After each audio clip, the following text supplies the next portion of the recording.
Welcome everyone to our kitchen. This is just a corner of the kitchen where we set up some cameras so that we can record and tell you all the things that the Lord has done. At least that we have seen and witnessed, and we call this a testimony. I think it would be a testimony in a court of law if we'd seen a crime that had taken place. We have witnessed God at work in our lives, and we're giving testimony to what we've seen. In the coming weeks and months, hopefully we'll be getting some people from the church to come and share their testimony, so that you'll see God is at work in people's lives today. And take heart and be faith-filled that He'll move in your life as well. That's right. I mean, sometimes we go through tough situations in our lives and it feels like there's no way through. And actually hearing a testimony of what God has done in somebody else's life can really be an encouragement. It can. It's surprising how it really does encourage people. Because it's real. It's not a story that you've read in a book that happened thousands of years ago, or even 100 years ago. It's about what God's doing right now in the lifetime of people that can testify to what He's done. Yeah, that's right. So what testimony should we share this morning, do you think? Oh, well, what would people like to hear? Maybe people would like to hear where we are coming from. Okay. So, shall I start? Shall you? You can start, go. Okay. When I was a little boy. Let's get some real stuff here. Well, I was a little boy actually when I came to faith. I was a little boy. I was in primary school, and I didn't go to a big rally or anything like that. I didn't hear an evangelist. Well, I did go to one later in life, but I was already a Christian by then. But as a boy of 8, 9, 10 years old, I felt a draw to the things of God, and I can't explain why really. But there was a drawing towards things, and I remember I didn't go to the primary school that I went to. It wasn't a church school or anything like that. So there was no particular curriculum that I'd been following that was a religious one. But they did have a display on one year. There was a history type display, biblical history display. I don't know if the school put it on or if it was someone else just hiring the space in the main hall. But it had things from the Bible all around.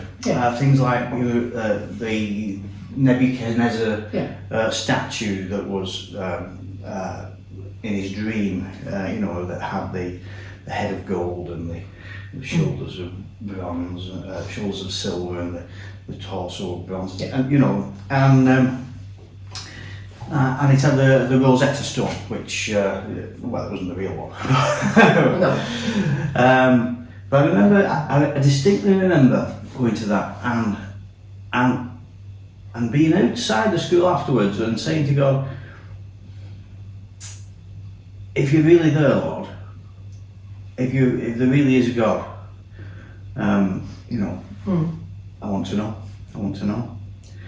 And I really did have that sense that there was a God, and I couldn't see God, I couldn't hear God, I couldn't touch God or smell God, but I just knew, and that,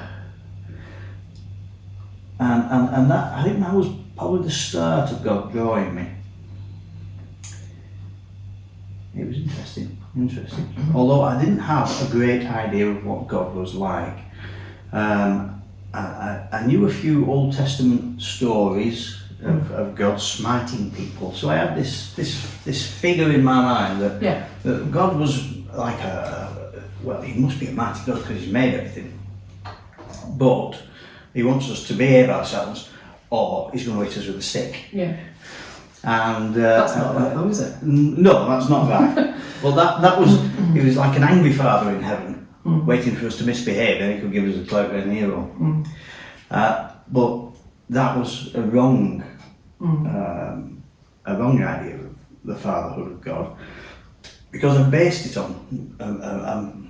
a child's understanding of the Old Testament. Yeah. Or at least the Old Testament stories that I've heard.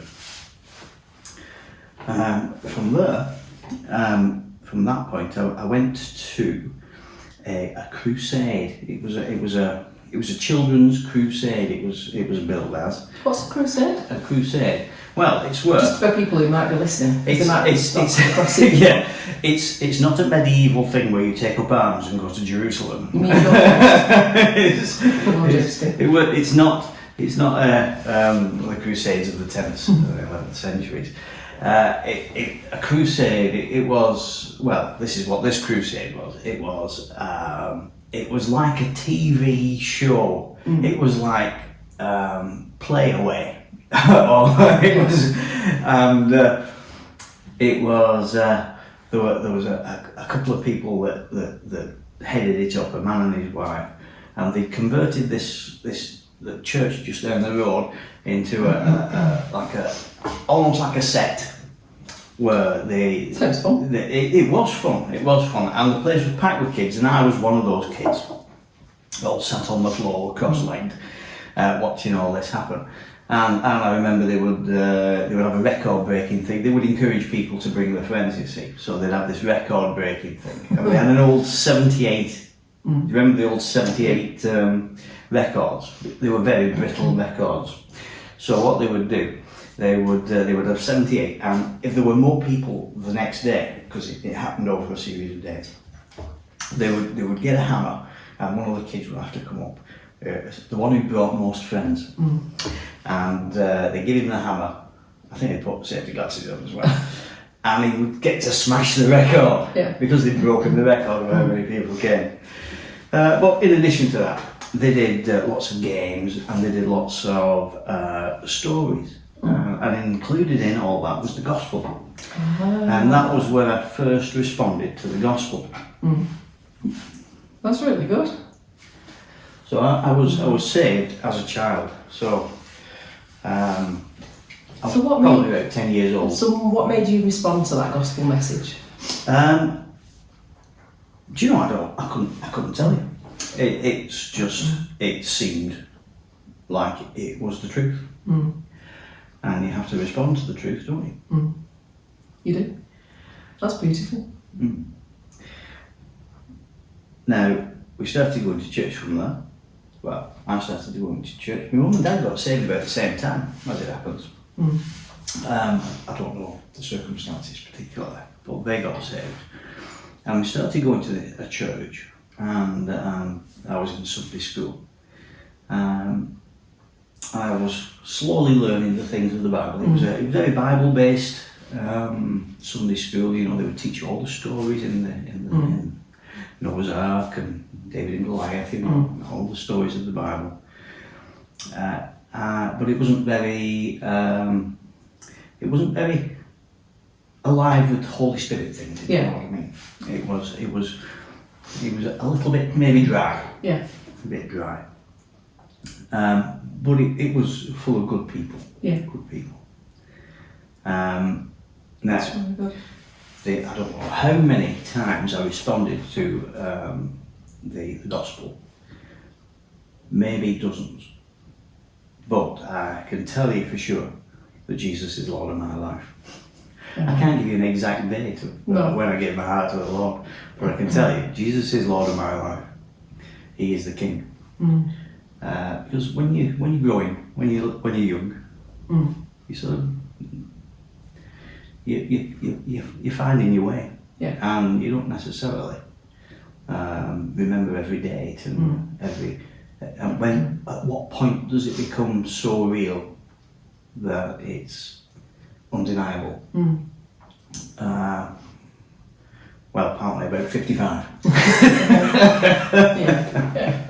Oh, thank you. Thank you for sharing that testimony with us. I hope it's encouraging and brilliant.